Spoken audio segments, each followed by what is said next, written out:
जय माताजी मित्रों, मारी चेनल किचन गुजू में तमारू स्वागत है। तो मित्रों, आज આપણે બનાવવાના છે મેંદાના લોટમાંથી બનતા બટેકાના ચણાના લોટના ગોટા ભૂલી જાવ તેવા એકદમ ટેસ્ટી એવા ગોટા। તો સૌપ્રથમ આપણે મિત્રો 3 બટેકા લઈ લીધા છે। તો બટેકાને આપણે વ્યવસ્થિત આ રીતના પિલરના મદદથી બધી છાલ ઉતારી લેવાની છે। ત્યારબાદ તેને નાના નાના કટકામાં ડિવાઈડ કરી લેવાના છે।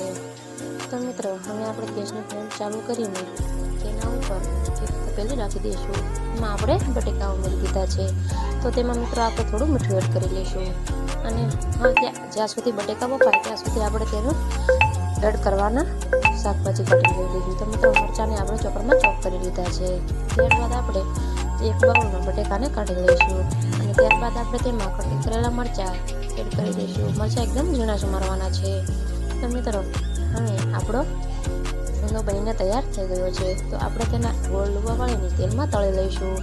તો મિત્રો, બધા જ લુવાને આપણે તેલમાં વ્યવસ્થિત તળી લેવાના છે। તો મિત્રો, આપણા એક ગાળ છે તે બનીને તૈયાર થઈ ગયો છે। તો મિત્રો, ફરીથી પણ આપણે બીજા લુવા એડ કરી દીધા છે।